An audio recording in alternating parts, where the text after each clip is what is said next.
मेरा नाम सुमन है। ये मेरी कहानी है, लेकिन शायद ये सिर्फ मेरी नहीं, हर उस औरत की कहानी है जो जिंदगी के हर रंग देखती है, कभी खुशी के, कभी गम के।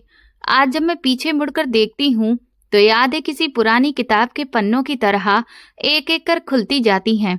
मैं उस घर में पैदा हुई थी जहाँ हर सुबह प्रार्थना की आवाज और पवित्र ग्रंथों का पाठ वातावरण का हिस्सा होता था।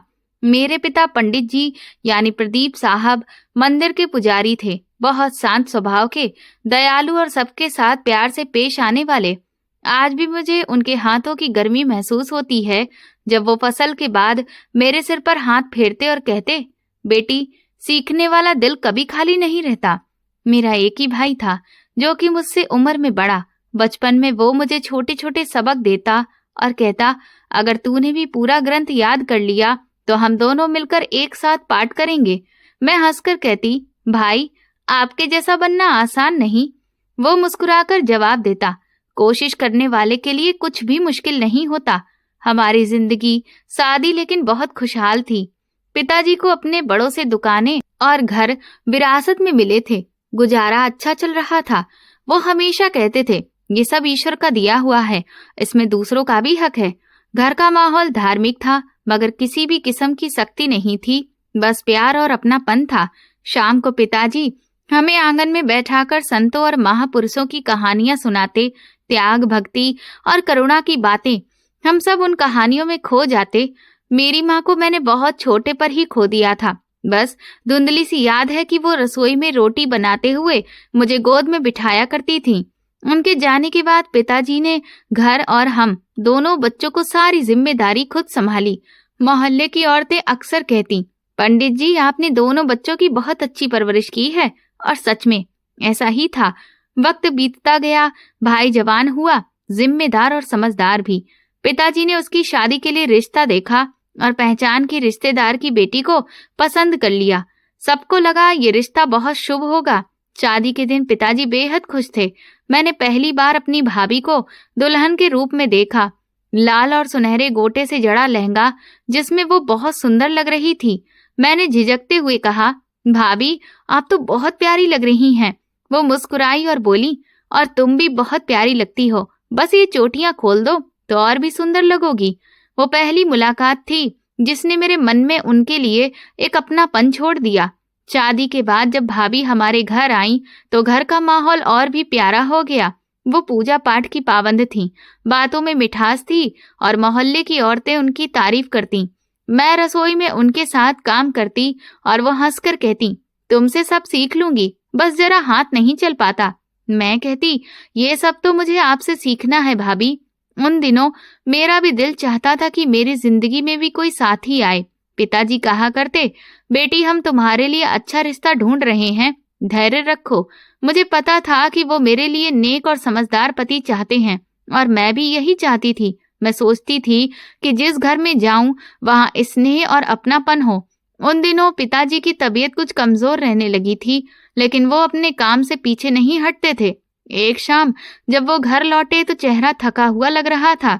उन्होंने मुझे और भाई को बुलाकर कहा कि उन्होंने मेरे लिए एक धार्मिक व्यक्ति का रिश्ता देखा है। ये सुनकर मैं शर्माई और सिर झुका लिया। भाई मुस्कुराकर बोला, पिताजी, हमें आपकी पसंद पर पूरा भरोसा है। पिताजी बोले, यही तो बात है बेटी, दुनिया की चीजें सब खत्म हो जाती हैं, लेकिन जो इंसान सच्चे दिल से जीना जानता है वो कभी अकेला नहीं होता। वो समय हमारी जिंदगी का सबसे सुकून भरा दौर था। सुबह मंदिर की घंटियां, शाम को चाय के साथ भाभी के हाथ की पकौड़ियां और रात को परिवार की बातें, यही मेरी दुनिया थी। भाई जब भी स्कूल से आता मुझे गीता के नए श्लोक सुनाता। कभी कभी कहता, वाह, ये लड़की तो प्रदीप साहब की बेटी है। ऐसे शब्द मेरे दिल को खुशियों से भर देते। धीरे धीरे वक्त आगे बढ़ा। पिताजी की तबीयत पहले जैसी नहीं रही, मगर हौसला वही था। एक दिन वो पुराने रजिस्टर देख रहे थे जिसमें दुकानों का किराया और पुराने ग्राहकों के नाम लिखे थे। हमारे पास 2 दुकानें थीं, एक कपड़ों की, दूसरी सामान की। वो कहते थे ये सब जरूरी चीजें हैं, पर असली दौलत ईमान है। फिर उन्होंने मेरे लिए रिश्ते की बात छेड़ी। भाई पास बैठा गंभीरता से सुन रहा था। पिताजी बोले, मैंने तुम्हारे लिए रोहित नाम के लड़के का रिश्ता पसंद किया है। वो मेरा पुराना जानकार है, धार्मिक शिक्षा भी ली है, पढ़ा लिखा है और बहुत सच्चा इंसान है। मेरी पहली मुलाकात रोहित से पिताजी की वजह से हुई। वो सादे कपड़ों में झुकी नजरों के साथ बैठा था, कम बोलता था, लेकिन उसके व्यवहार में एक गरिमा थी। पिताजी ने कहा, ये मेरे बेटे जैसा है। मुझे पता चला कि रोहित के माता पिता का बचपन में ही देहांत हो गया था और उसके गुरुजी ने उसे अपने बेटे की तरह पाला था। उन्होंने 2 कमरों का एक घर भी दे दिया था ताकि शादी के बाद वो स्वतंत्र जीवन जी सकें। कुछ ही समय में रिश्ता तय हो गया और शादी बहुत सादगी से मंदिर में हुई। शादी के बाद जब मैं रोहित के घर गई तो वो छोटा मगर साफ सुथरा था। दीवारों पर धार्मिक श्लोकों के चित्र लगे थे और एक अलमारी में किताबें रखी थीं। रोहित ने मुझे घर का हर कोना दिखाया और कहा, ये हमारा कमरा है, दूसरा मेहमानों के लिए, और रसोई छोटी है मगर सब सुविधाएं हैं। मैं मुस्कुराई और बोली, ये सब मेरे लिए बहुत है। वो पहली बार मुस्कुराया और बोला, भगवान का आभार मानना ही सबसे बड़ी दौलत है। शादी के कुछ ही दिन बाद गुरुजी का हार्ट अटैक से निधन हो गया। उनके अंतिम संस्कार में बहुत भीड़ थी, लेकिन रोहित के चेहरे पर जो दर्द था वो मैं ही समझ पाई। रात को वो देर तक जागता रहा। मैंने पानी का गिलास देते हुए कहा, आप बहुत दुखी हैं। वो बोला, वो मेरे लिए पिता से भी बढ़कर थे। मैंने बस इतना कहा, भगवान उन्हें शांति दे और आपको हिम्मत। उन दिनों मुझे महसूस हुआ कि छोटा सा घर अगर प्यार से भरा हो तो वो किसी महल से कम नहीं लगता। सुबह रोहित पूजा पाठ करता, फिर कुछ देर धार्मिक किताबें पढ़ता और फिर काम पर चला जाता। कभी कभी वो मोहल्ले के छोटे बच्चों को पढ़ाने भी जाता। उसे बच्चों को डांस सिखाने का भी बहुत शौक था। शाम को जब लौटता तो चाय पीते हुए दिन भर की बातें बताता। आज भी जब मैं उसे याद करती हूँ तो मन में अजीब सी खुशी भर जाती है, जैसे कोई कीमती चीज मिल गई हो। एक दिन वो बाजार से कुछ कपड़ा लाया और बोला, मैं चाहता हूँ तुम अपने पसंद का कपड़ा सिलवा लो। मैंने मुस्कुराते हुए कहा, आप ये पैसे अपने लिए रख लीजिए, कपड़े तो बाद में भी बन जाएंगे। लेकिन वो जिद पर अड़ा रहा। हमारी शादी के बाद पहली चीज तुम्हारे लिए होनी चाहिए, मेरे लिए नहीं। हमने अपने दिनों में छोटी छोटी खुशियों को बहुत संभाल कर रखा था। कभी शाम को छत पर बैठकर चाय पीते तो कभी बारिश में रसोई की खिड़की से बाहर देखते हुए बातें करते। एक बार उसने कहा था, मुझे लगता है तुम इस घर को स्वर्ग बना दोगी। मैंने मुस्कुराकर कहा, घर को स्वर्ग बनाने के लिए दोनों के दिल का सच्चा होना जरूरी है। हमारे पास ज्यादा सामान नहीं था, लेकिन जो था उसमें हम बहुत खुश थे। घर के सामने एक छोटा सा आंगन था जिसमें मैंने 2 गमले रखे थे। हर सुबह रोहित उन पर पानी डालता और कहता, पेड़ पौधे भी प्यार से ही फलते फूलते हैं, जैसे इंसान स्नेह से जीते हैं। मोहल्ले की औरतें अक्सर कहती, तुम बहुत खुशकिस्मत हो, तुम्हें अच्छा पति मिला है। और मैं मन ही मन सोचती, हाँ, ये भगवान का दिया हुआ आशीर्वाद है।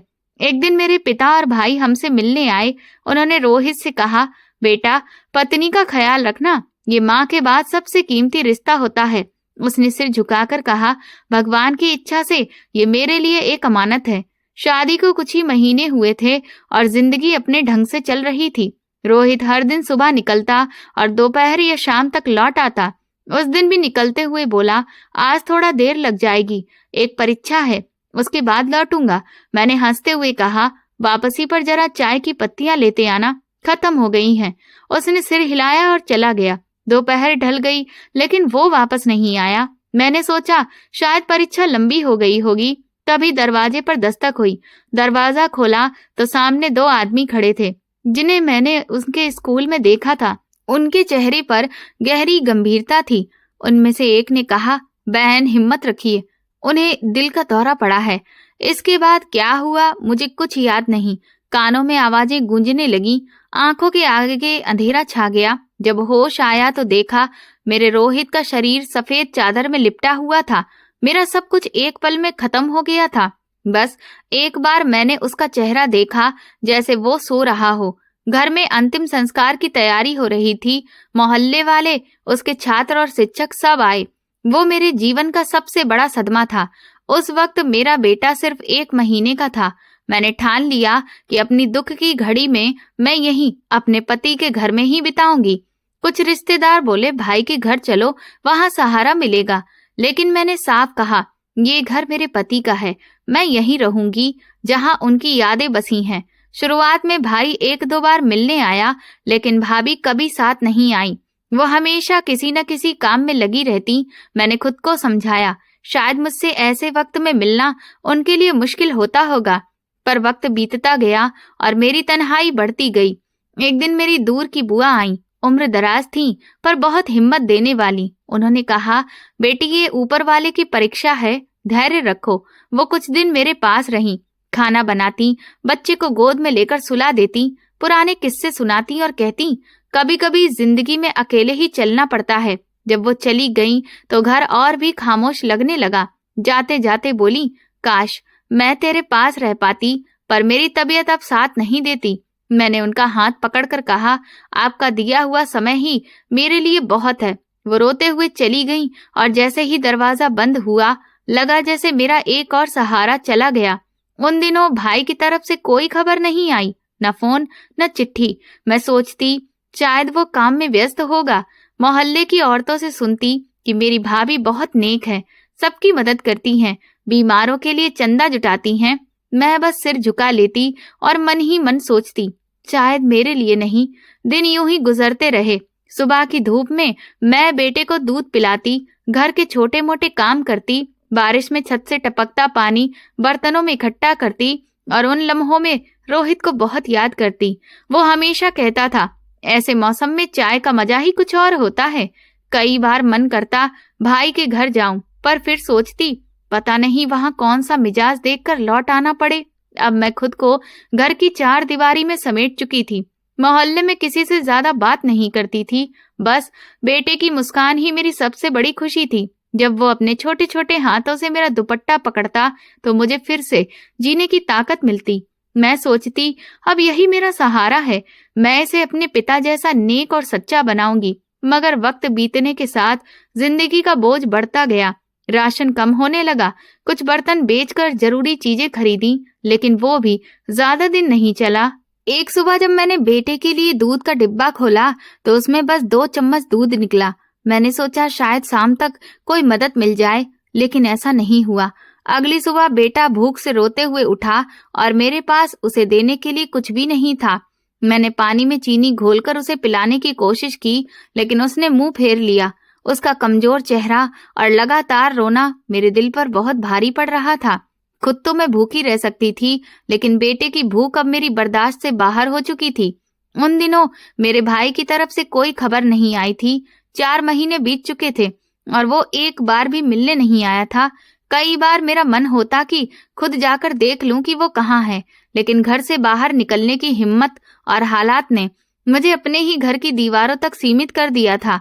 मोहल्ले की औरतों से कभी कभी बात हो जाती थी। एक दिन गली में एक पड़ोसन मिली। उसने कहा, तेरी भाभी को देखा था, वो आजकल बहुत व्यस्त है। हर दूसरे दिन कुछ न कुछ चंदा इकट्ठा करने निकलती है, कभी मोहल्ले के गरीबों के लिए, कभी मंदिर के लिए और अब तो विदेश के लोगों के लिए भी। मैंने हैरानी से पूछा, विदेश के लोगों के लिए? वो बोली, हाँ, सब जानते हैं कि तेरी भाभी बहुत नेक दिल है, लोग भी उन पर भरोसा करते हैं, इसीलिए खुलकर दान देते हैं। मैंने सिर्फ सिर हिलाया। मन ही मन सोचा, अगर वो सच में इतनी मददगार है तो शायद अपने भतीजे के बारे में भी सोचेंगी। लेकिन फिर उस ख्याल को झटक दिया। घर में भूख और सन्नाटा दोनों बढ़ते जा रहे थे। मैंने अलमारी से पुराने कपड़े निकाले, सोचा इन्हें बेचकर कुछ ले आऊं, लेकिन मन नहीं माना। वो वही कपड़े थे जो मेरे पति रोहित ने शादी के बाद दिए थे। 2 दिन तक बस पतली दाल का पानी बनाकर किसी तरह गुजारा किया, पर मेरे बेटे का पेट फिर भी नहीं भरा। उसके रोने की आवाज अब धीमी सिसकियों में बदल गई थी। रात को उसे गोद में लेकर मैंने लोरी सुनाई, बेटा कल कुछ अच्छा होगा, कल तू पेट भर खाएगा। लेकिन हर कल बस आने का नाम ही नहीं लेता था। एक दिन आंगन में बैठी मैं अपने बेटे को सुलाने की कोशिश कर रही थी कि एक पड़ोसन आई। उसने कहा, तेरे भाई के घर के सामने आज भीड़ लगी थी। तेरी भाभी कह रही थी कि विदेश के बच्चों के लिए सामान भेजना है। मैंने धीरे से पूछा, और हमारे यहाँ के बच्चों का क्या? वो बस बोली, भगवान सबका सहारा बने, और चली गई। उसकी बात मेरे दिल में तीर की तरह चुभ गई। मैंने तय कर लिया कि अब मैं खामोश नहीं बैठूंगी, चाहे कितनी ही हिम्मत जवाब दे। बेटे की जान किसी भी चीज से ज्यादा जरूरी है। मैंने सिर पर चुन्नी डाली, बेटे को कपड़े में लपेटा और निकलने की तैयारी की। दरवाजे की कुंडी खोलते हुए एक पल को ठिठकी, शायद ये कदम गलत हो, मगर बेटे का चेहरा याद आया जो 2 दिन से दूध के बिना था। मैंने कुंडी खोली और गली में कदम रखा। भाई के घर का रास्ता ज्यादा दूर नहीं था, करीब आधे घंटे का फासला। शांत सड़कों से गुजरती रही। कुछ लोगों ने नमस्ते किया, मगर मैंने सिर झुकाकर जवाब दिया। बेटे का सिर मेरे कंधे पर था और उसकी सांसें भारी हो चली थीं। रास्ते में एक दुकान के सामने रुकी। दुकानदार ने पहचान कर पूछा, बहन, आज अकेली कहाँ जा रही हो? मैंने कहा, भाई के घर कुछ जरूरी बात है।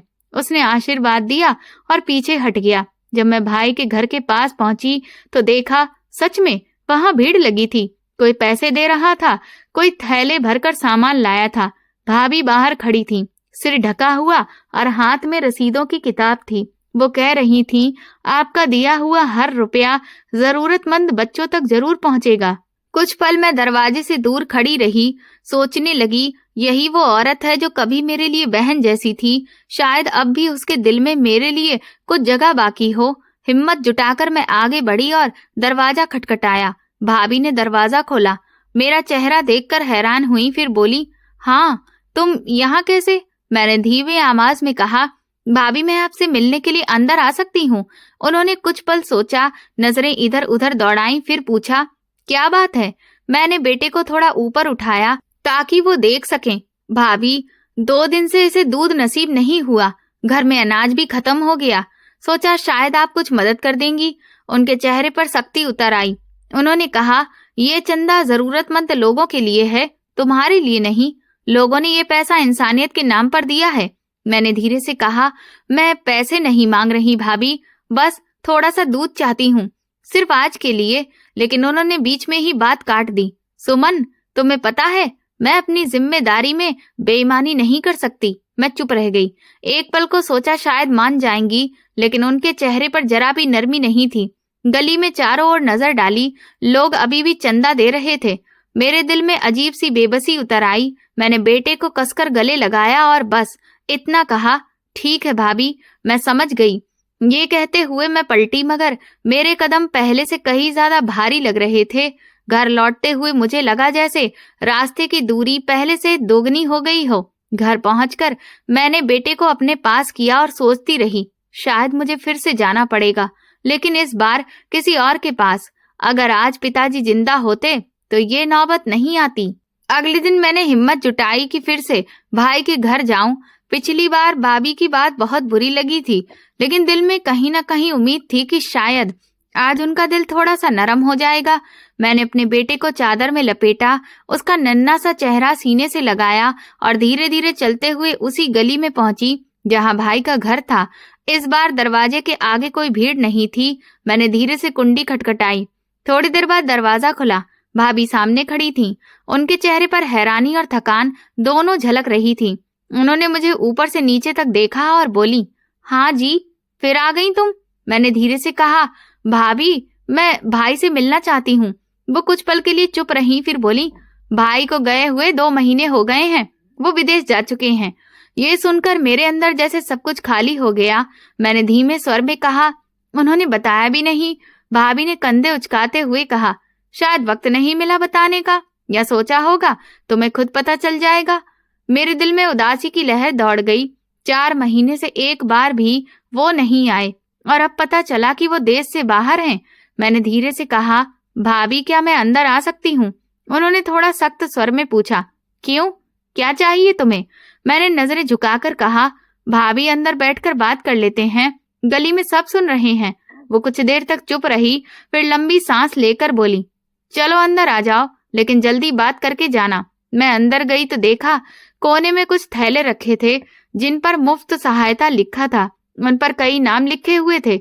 मेज पर रसीदों की कॉपियां और एक डिब्बा रखा था जिसमें नकद पैसे पड़े थे। मैंने बेटे को थोड़ा ऊपर उठाया और कहा, भाभी, 2 दिन से इसे दूध नहीं मिला, घर में राशन भी खत्म हो गया है।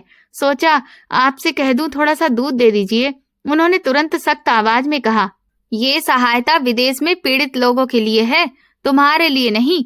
मैंने नम्रता से कहा, भाभी, मैं पैसे नहीं मांग रही, बस 1 गिलास दूध चाहती हूँ। बच्चे के लिए? उनका लहजा और कठोर हो गया। तुम्हें नहीं पता, मैं अपनी जिम्मेदारी की चीजें किसी और को नहीं दे सकती। मेरे होंठ सूख गए। मैं चुप रही। कमरे में सन्नाटा फैल गया। मैंने हिम्मत करके कहा, रिश्तेदार तो सबसे पहले हकदार होते हैं। आप ही तो कहती थी कि भलाई की शुरुआत अपने घर से करनी चाहिए। वो हल्का सा मुस्कुराई और बोली, घर से मतलब मेरा घर है और अब तुम अपने घर की हो। इतने में अंदर से एक आवाज आई, माँ, राहुल को थोड़ा दूध दे दो, वो बच्चा भूखा है। ये मेरी 10 साल की भतीजी की आवाज थी। वो दरवाजे पर खड़ी थी। भाभी का चेहरा अचानक सख्त हो गया। वो झट से आगे बढ़ी, भतीजी को पकड़कर कमरे में धकेलते हुए बोली, चुप रहो, बड़ों की बातों में मत बोलो। फिर मेरी ओर मुड़कर बोली, ये सब बहाने हैं, आज दे दूंगी तो कल फिर आ जाओगी। मैंने कहा, भाभी, मैं कोई शौक से नहीं आई हूँ, मेरा बच्चा बीमार हो जाएगा। भाभी ने ठंडे स्वर में कहा, वो तुम्हारी परेशानी है, मेरी नहीं। मैंने आखिरी बार कहा, आप जानती हैं, मेरे पति के जाने के बाद मैं अकेली रह गई हूँ, मेरा कोई सहारा भी नहीं है। उन्होंने बेरुखी से कहा, अगर अकेली हो तो खुद अपने बल पर संभालो, हर किसी की जिम्मेदारी मैं नहीं उठा सकती। इतना कहकर उन्होंने मेरा हाथ पकड़ा और दरवाजे की तरफ खींचते हुए बोली, अब निकलो यहाँ से, मेरे पास तुम्हारे लिए कुछ नहीं है। मैंने अपने बेटे को कसकर पकड़ा ताकि वो गिर न जाए। भाभी ने दरवाजा खोला और मुझे बाहर धकेल दिया। गली में पहुंचकर मैंने खुद को संभालने की कोशिश की। कुछ लोग दूर से देख रहे थे मगर किसी ने कुछ नहीं कहा। मैंने नजरें झुका ली और अपने छोटे से घर की ओर चल पड़ी। घर पहुंचकर मैंने बेटे को बिस्तर पर लिटाया और उसका चेहरा देखा। वो इतना कमजोर हो गया था कि अब रो भी नहीं पा रहा था। उसके होंठ सूख गए थे, सांस टूट टूट कर चल रही थी। मैंने चादर के कोने से उसका मुंह साफ किया और पानी लाकर उसके होठों से लगाया, मगर वो एक बूंद भी नहीं पी सका। मैंने धीरे से कहा, बेटा, जरा पानी पी लो, फिर तुम्हें सुकून मिलेगा। लेकिन उसकी पलकों की हरकत धीमी होती जा रही थी। मुझे लगा शायद उसे हवा की जरूरत है। मैंने खिड़की खोली, उसे सीने से लगाकर झुलाने लगी। उसकी सांस हल्की होती गई, जैसे किसी ने उस पर बोझ रख दिया हो। मैं घबराकर बोली, बेटा, सुन रहे हो ना? कोई जवाब नहीं आया। उसकी गर्दन ढीली पड़ गई। मैंने उसे सीधा किया, हिलाया, मगर वो वैसा ही रहा। मेरा दिल जोर जोर से धड़कने लगा। मैंने उसका चेहरा हाथों में लिया और रोते हुए पुकारा, मेरे लाल, आंखें खोलो। पर उसका शरीर ठंडा होता जा रहा था। मैंने उसके पास कान लगाया, शायद सांस सुन लूं, मगर चारों तरफ सिर्फ सन्नाटा था। सब कुछ धुंधला लगने लगा। मैंने उसे बाहों में कसकर पकड़ लिया। नहीं नहीं, तुम्हें कुछ नहीं हुआ। एक पल को लगा शायद वो फिर सांस लेगा। मैंने उसके सीने पर हाथ रखा, पीठ थपथपाई, पर वो चुप रहा। मैं दरवाजे की ओर भागी कि किसी को मदद के लिए बुलाऊं, लेकिन कदम वहीं रुक गए। सोचा, बाहर जाकर क्या कहूंगी कि मेरा बेटा भूख से मर गया और मैं कुछ न कर सकी। मैं फिर उसके पास गई, उसे गोद में लिया और उसके माथे से अपना माथा मिला दिया। आंखों से आंसू बह रहे थे। मैंने बस इतना कहा, हे भगवान, तूने ये क्या कर दिया? मैंने तो बस थोड़ा सा वक्त मांगा था, वो ही मेरा सहारा था, पर तूने वो भी छीन लिया। भीतर कहीं एक एहसास उठा, शायद ये मेरी कमजोरी का नतीजा है कि मैं किसी से बार बार नहीं मांग पाई। फिर दिल ने कहा, लेकिन मैं तो गई थी, मैंने मांगा भी था, बस किसी ने दिया नहीं। कमरे में अब सिर्फ सन्नाटा था, बस मेरा रोना और मेरी सांसों की आवाज थी। मैंने उसके छोटे से हाथ को अपनी उंगलियों में थाम लिया। वही हाथ जो कुछ दिन पहले मेरा आंचल पकड़ते थे, अब वो सख्त हो चुके थे। मैंने उसकी आंखें खोलने की कोशिश की। एक बार माँ को देख लो, एक बार मुस्कुरा दो, मगर कुछ नहीं हुआ। समय जैसे थम गया था। बाहर गली में बच्चों के खेलने की आवाजें आ रही थीं, लेकिन मेरे लिए पूरी दुनिया जैसे एकदम चुप हो गई थी। मैंने सोचा, अगर अभी कोई अंदर आ जाए तो शायद मैं चीख पड़ूं, पर दरवाजे पर कोई नहीं आया। मैंने अपने बच्चे का चेहरा चादर से ढक दिया और खुद कमर के बल लेट गई। छत की तरफ देखते हुए बार बार मन में सवाल उठ रहा था, हे भगवान, ये कैसी सजा दे दी तूने? मैंने खुद से कहा, तू मजबूत है, तू सब सह लेगी। पर दिल ने कहा, ये माँ का दिल है, अब सब्र का नहीं, टूट जाने का वक्त है। मेरा बेटा चादर के नीचे चुपचाप था। मैंने एक पल को चादर हटाई, उसके गाल पर हाथ रखा। वो ठंडा पड़ चुका था। घर में सब कुछ वैसे ही बिखरा पड़ा था जैसे सुबह था। रसोई में खाली बर्तन, कोने में पड़ा खाली दूध का डिब्बा और आंगन में पुराना झूला जिसे कभी प्यार से बनाया गया था।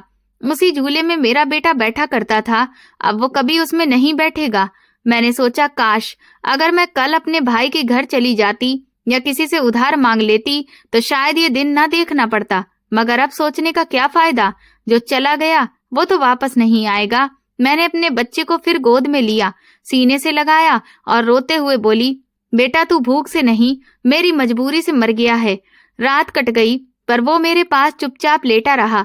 सुबह की किरणें कमरे में आईं तो सच और भारी लगने लगा। अब सवाल था, मैं इस मासूम को कहाँ दफनाऊं? मोहल्ले में दफनाने की जगह भी पैसे से मिलती थी और मेरे पास पैसे नहीं थे। घर में पड़े गिने चुने सिक्कों से तो 2 दिन का राशन भी नहीं आता। दफनाने का खर्च तो बहुत दूर की बात थी। मैंने खुद से कहा, अब कोई सहारा नहीं, जो करना है खुद करना होगा।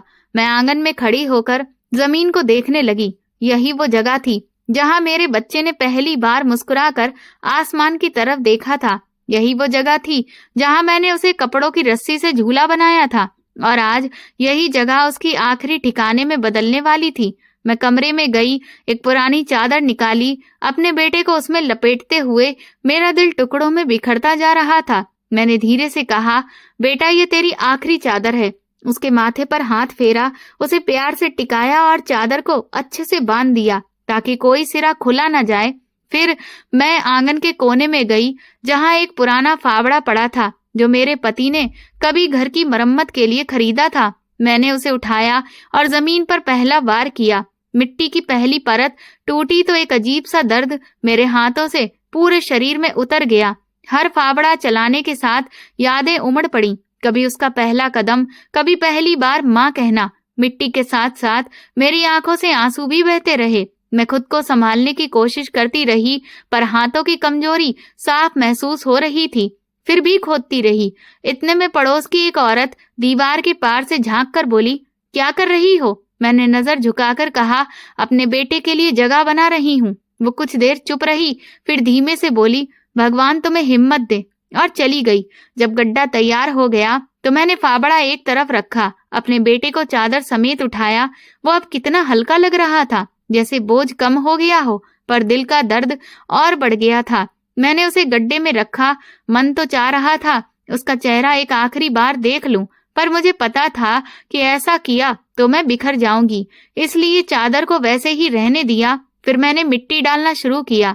हर मुट्ठी के साथ एक दुआ निकलती, हे प्रभु इसे अपने चरणों में जगह देना, इसे अपनाना। लेकिन साथ ही मन में एक टीस भी थी, हे भगवान उन्हें मत भूलना जिन्होंने मेरी हालत देखी और कुछ नहीं किया, उन्हें उनके कर्मों की सजा देना। मिट्टी डालते हुए हाथ कांप रहे थे। ऐसा लग रहा था जैसे हर बार मैं अपना ही एक हिस्सा मिट्टी में दबा रही हूँ। आंगन में धूप उतर आई थी, पसीना और आंसू दोनों मिल गए थे। कुछ देर बाद कब्र भर गई। मैंने मिट्टी बराबर की और उस पर पानी छिड़क दिया ताकि मिट्टी बैठ जाए। अब सब खत्म हो गया था, बस एक छोटा सा उभार रह गया था जो मेरे बेटे की आखिरी निशानी था। मैं वहीं उसके पास बैठ गई, हाथ जोड़कर आसमान की तरफ देखा और बोली, हे प्रभु तेरा धन्यवाद कि तूने मुझे ये बेटा दिया, भले ही थोड़े वक्त के लिए सही। मैं तेरा शुक्र अदा करती हूँ क्योंकि तू सबका ख्याल रखता है, लेकिन जिन्होंने मेरी हालत देखकर भी कुछ नहीं किया उनसे न्याय करना। इतना कहकर मैं धीरे धीरे उठी, फावड़ा दीवार के सहारे रख दिया, हाथ धोए और कमरे में चली गई। कमरा अब जैसे कब्रिस्तान बन चुका था। खाली गोद और खाली झोला मुझे देख रहे थे। मैं फिर आंगन में गई, उस जगह के पास एक दीपक रख दिया। शाम तक वो दीपक जलता रहा और मैं दूर बैठी उसे देखती रही। वो दीपक मेरी प्रार्थना था, शायद मेरा ही उजाला। बेटे को दफनाए कुछ ही दिन हुए थे कि एक सुबह आंगन में झाड़ू लगाते हुए गली से शोर सुनाई दिया। औरतें और बच्चे आपस में बातें कर रहे थे। किसी ने कहा कि वो प्रदीप साहब की बहू आज पुलिस के हाथों पकड़ी गई। ये सुनते ही मेरा दिल और भारी हो गया और पैर अपने आप उसी बस्ती की तरफ बढ़ गए। मन में चाहती कि खुद जाकर देखूं, लोगों से सुनूं कि असल बात क्या है और कितना सच है। रास्ते में चलते हुए बार बार वही मंजर आंखों के सामने आ रहा था जब पुलिस उसे हथकड़ी लगाकर ले जा रही थी। दिल पर एक अजीब सी बेचैनी छाई थी, न खुशी थी न गुस्सा, बस मन भारी था कि अब सब सच्चाई सामने आए। जैसे ही मोहल्ले के पहले मोड़ पर पहुंची, शोर साफ सुनाई देने लगा। औरतें दरवाजों पर खड़ी थीं, मर्द धीरे धीरे बातें कर रहे थे और बच्चे इधर उधर दौड़ते हुए खबरें सुना रहे थे। एक औरत दूसरी से बोली कि वो दोनों कई सालों से लोगों को धोखा दे रहे थे और जो पैसा मंदिर और गरीबों के लिए चंदे में जमा हुआ था वो अपने खातों में डालते रहे। मैंने कदम तेज कर दिए। भाई के घर के सामने भीड़ जमा थी। कुछ लोगों ने मुझे पहचान लिया और धीरे धीरे फुसफुसाने लगे। तभी एक आदमी ने ऊंची आवाज में कहा, अरे ये तो प्रदीप साहब की बेटी है, वही जिसे उसके भाई ने घर से खाली हाथ लौटा दिया था। दूसरा बोला, देखो ऊपर वाले का न्याय कैसा होता है, आज वही भाई पुलिस के हाथों पकड़ा गया। दरवाजे पर खड़ी एक औरत मेरे पास आई और धीरे से बोली, सुमन, तुम्हारी भाभी की सारी चालबाजियां सामने आ गई हैं। जितना चंदा विदेश के लोगों और गरीबों के नाम पर जमा किया गया था, उसका बड़ा हिस्सा उन्होंने बाहर जमीन जायदाद में लगाया। तुम्हारे भाई को सब मालूम था और वो भी उसी में साझेदार था। मैंने पूछा, तुम्हें ये सब कैसे पता? वो बोली, पुलिस ने घर से सारे कागज, रसीदें और बैंक के हिसाब किताब बरामद किए हैं, सबूत के साथ। इतने में अंदर से रोने की आवाज आई। मैंने देखा मेरी भतीजी, जो भाभी की बड़ी बेटी थी, आंसू पोंछती हुई बाहर आई। उसने मुझे देखते ही आकर मेरा दुपट्टा पकड़ लिया। मैंने प्यार से पूछा, बेटा क्या हुआ? वह हिचकते हुए बोली, माँ और पापा सच में ऐसा ही करते थे। माँ को कई बार देखा कि वो पैसे गिनती थी और पापा से कहती थी कि इन्हें अमुक खाते में डाल दो, और पापा कहते थे कि ये सब हमारा हक है, मेहनत तो हम ही करते हैं लोगों से पैसा जुटाने की। मैंने हैरानी और दर्द से कहा, तो तुम्हें पहले से पता था? वो बोली, हाँ, लेकिन हम डरते थे कि अगर कुछ बोलेंगे तो पापा डांटेंगे। भीड़ में से एक आदमी बोला, आज सुबह भाई साहब को एयरपोर्ट से पकड़ लिया गया। वो देश छोड़कर भागने की कोशिश कर रहे थे। पुलिस के पास उनके पासपोर्ट और पैसों की सारी जानकारी थी। ये सुनते ही मेरे मन में भारी भाव उमड़ पड़े। अब यकीन हो गया कि सच्चाई सामने आ चुकी है। वही भाई जिसे मैं हमेशा अपना सहारा मानती थी, वही मेरी बदकिस्मती की जड़ निकला। कस्बे में लोग तरह तरह की बातें कर रहे थे। एक बुजुर्ग बोला, हमने तो कभी सोचा भी नहीं था कि जो धर्म का उपदेश देती है वही ऐसे काम कर सकती है। दूसरा बोला, देखो उसने कितना दुख झेला और किसी को कुछ नहीं कहा, लेकिन भगवान सब देख रहा है। मैंने घर के दरवाजे की तरफ देखा। वही दरवाजा जहाँ कभी मैं खुश होकर आती थी, आज शर्म और अपराध का प्रतीक बन गया था। मेरी भतीजी मेरे साथ चल रही थी। उसने धीरे से कहा, पुलिस मम्मी को ले गई है, वो अभी भी जेल में होंगी। मुझे डर लग रहा है, मैं कहाँ जाऊं? मैंने उसका हाथ पकड़कर कहा, जब तक मैं हूं तू अकेली नहीं है। इतने में पुलिस की गाड़ी फिर से गली में आ गई। शायद कुछ और सबूत लेने आई थी। लोग फिर से इकट्ठा हो गए। कोई कह रहा था कि अब सच्चाई अदालत में खुलेगी। कोई बोला कि पैसे वापस मिलेंगे या नहीं, वक्त बताएगा। मुझे पता था कि मामला लंबा चलेगा, लेकिन अब सब साफ था। उनका असली चेहरा सबके सामने आ चुका था। दिखावे की नेकी का मुखौटा उतर चुका था। घर लौटते वक्त मैंने आसमान की ओर देखा और मन ही मन कहा, हे भगवान, शुक्र है कि तुमने सच्चाई को छिपने नहीं दिया। सोचती रही कि क्या अब मेरी जिंदगी का रास्ता पहले जैसा कभी हो पाएगा। भाई और भाभी की गिरफ्तारी के बाद पूरा शहर उसी मामले की चर्चा करने लगा। कुछ ही दिनों में पुलिस ने घर, दुकान और बैंक खातों की पूरी जांच शुरू कर दी। पहली बार सुना कि सिर्फ हमारे मोहल्ले से नहीं, दूसरे इलाकों से भी लोग शिकायतें लेकर आए हैं। सबका कहना था कि उन्होंने धर्मार्थ चंदे के नाम पर लाखों रुपए जुटाए और फिर वो पैसे अपने कामों में खर्च कर दिए। एक दिन मोहल्ले की एक औरत आई और बोली, सुमन, कल पुलिस ने तुम्हारे भाई के घर से बहुत सारी फाइलें और रसीदें निकाली हैं, जिन पर उनके ही दस्तखत हैं। मैं चुपचाप सुनती रही। दिल में बस एक ही दुआ थी, भगवान सच्चे को सच्चा साबित करे। कुछ दिन बाद पुलिस का नोटिस आया कि मुझे भी अदालत में गवाही के लिए बुलाया गया है। अदालत में पहुंचकर मैंने भाई और भाभी को देखा। दोनों सफेद कपड़े पहने हुए थे, लेकिन चेहरों पर थकान और सख्ती झलक रही थी। भाभी की नजरें झुकी हुई थीं। भाई बार बार अपने वकील से कुछ कह रहा था। जज के सामने कई गवाह पेश हुए, रिकॉर्ड और बैंक के दस्तावेज रखे गए। वकील बोला, ये लोग सिर्फ चंदे की रकम में धांधली के दोषी नहीं हैं, बल्कि इन्होंने अपने रिश्तेदारों का हक भी मारा है। फिर उसने मेरी तरफ इशारा करके कहा, ये इनकी बहन है जिनके पिता की 2 दुकानें थीं। वकील ने कहा कि पिता के जीते जी एक हिस्सा बेटी के नाम भी होना था, मगर भाई ने वो अपने नाम पर करवा लिया। जज ने मुझसे पूछा, क्या आप इस बात की पुष्टि करती हैं? मैंने गंभीरता से कहा, जी। हमारे बड़े जो थे साहब हमेशा कहा करते थे कि उसमें मेरा भी हक है, लेकिन पिता के निधन के बाद भाई ने कहा कि ये पिता की वसीयत थी और दुकानें अपने नाम पर करवा ली। अदालत में सन्नाटा छा गया। वकील ने आगे कहा, ये वही बहन है जिन्हें मुश्किल वक्त में इनके भाई और भाभी ने खाली हाथ घर से निकाल दिया था। कई घंटे की सुनवाई के बाद जज ने फैसला सुनाया। कोर्ट में ये साबित हो गया था कि उस आदमी ने चंदे के पैसे में बेईमानी की थी और अपनी ही बहन का हक मार लिया था, इसलिए उसकी सारी जायदाद जब्त की जाती है और उसकी बहन सुमन को उसके पिता की दुकानों में से उसका कानूनी हिस्सा दिया जाए। ये सुनकर मेरे दिल को थोड़ा सुकून तो मिला, लेकिन खुशी नहीं हुई, क्योंकि ये इंसाफ मुझे बहुत बड़ी कीमत चुकाकर मिला था। मैंने अपनी जिंदगी का सबसे कीमती नुकसान सहा था।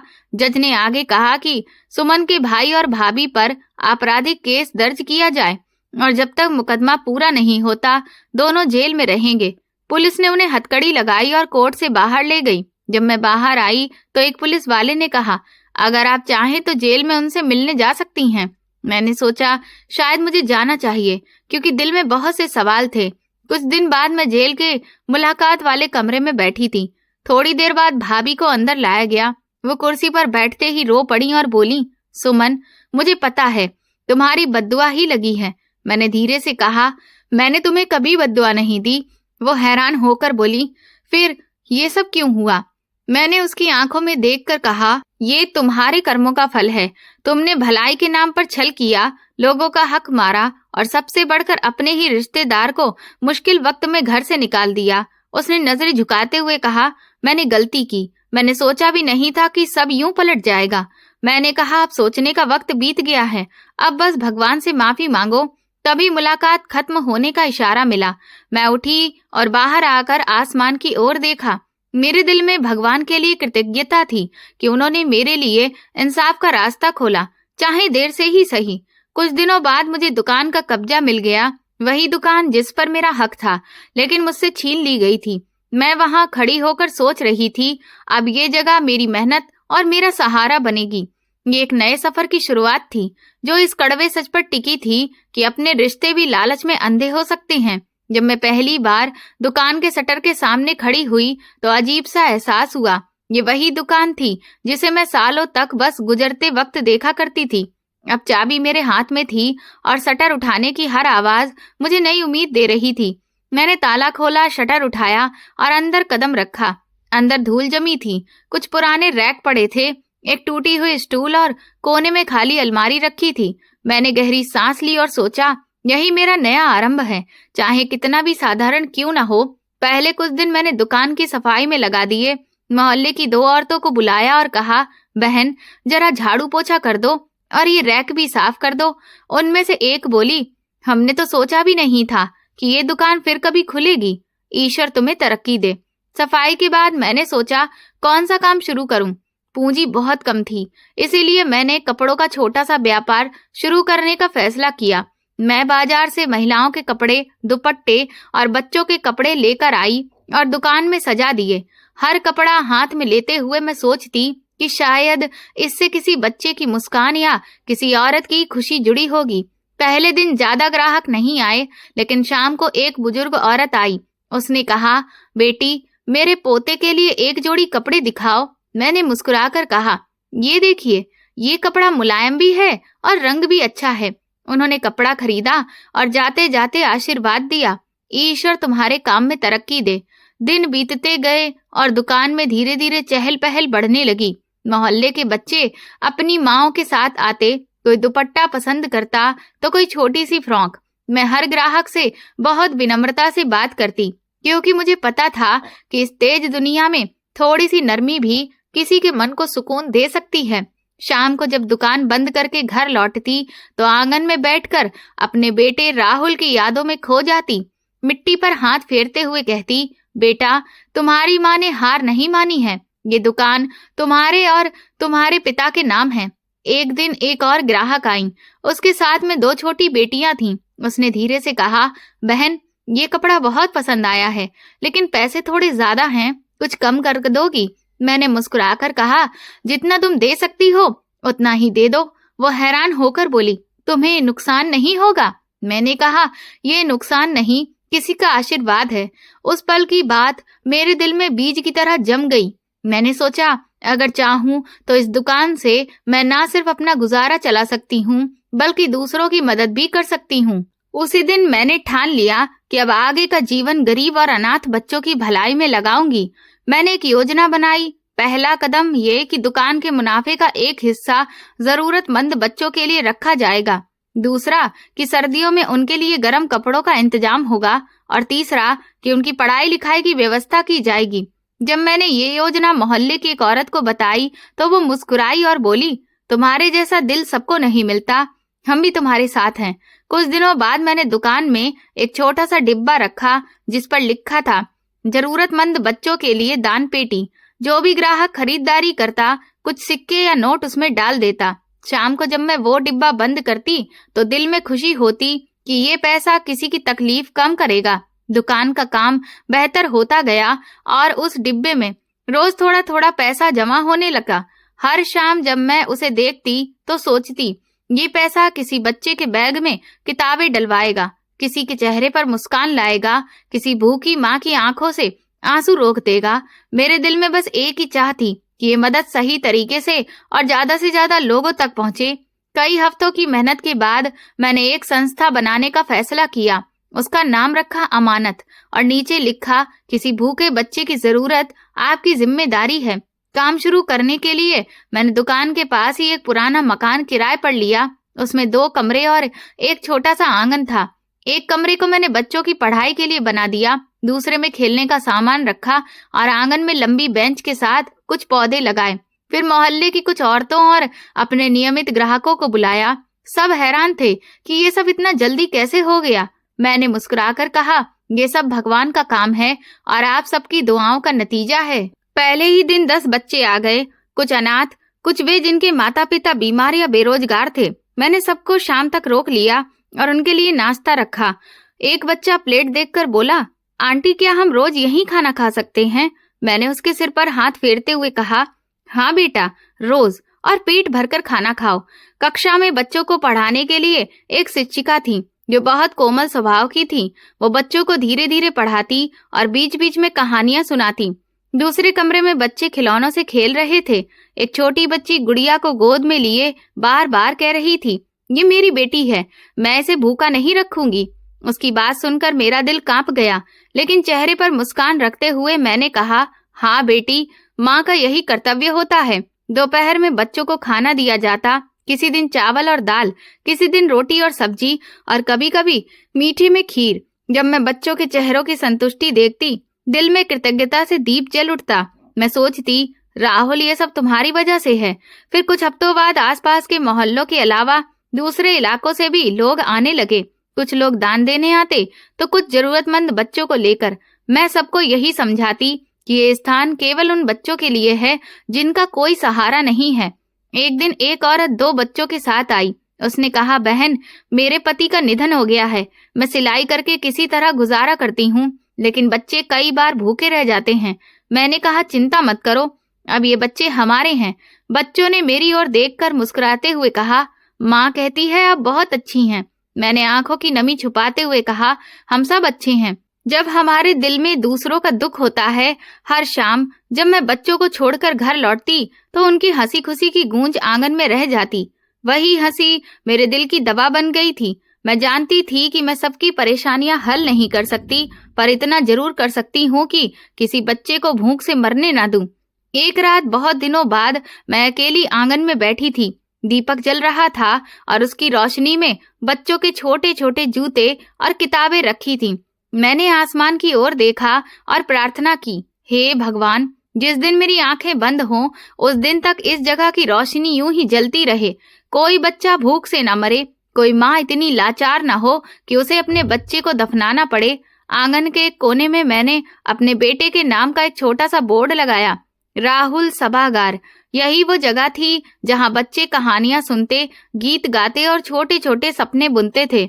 जब भी कोई बच्चा मुस्कुराते हुए कहता, आंटी मैं बड़ा होकर टीचर बनूंगा, मेरा दिल खुशी से भर जाता। समय गुजरता गया और ये संस्थान अमानत एक वरदान बन गया। लोग इस पर विश्वास करने लगे। हर महीने का हिसाब सबके सामने रखती ताकि कोई संदेह ना रहे। एक शाम जब मैं दुकान बंद करके लौटी, सब बच्चे जा चुके थे। चारों ओर सन्नाटा था। मैंने दीपक जलाया और खामोशी से बैठ गई। दीपक की रोशनी में बेटे की तस्वीर उभर आई थी। मैंने धीरे से कहा, बेटा तुम चले गए, लेकिन तुम्हारा नाम और तुम्हारा अंश यहाँ हमेशा जिंदा रहेगा। मेरी आंखों में शांति थी। दुख का सफर खत्म नहीं हुआ था, लेकिन उम्मीद की राह शुरू हो चुकी थी और उस उम्मीद का दीप बेटे की याद में हमेशा जलता रहेगा। अन्याय और अत्याचार का अंत सदा अपमान ही होता है, चाहे कितना भी समय क्यों न लगे।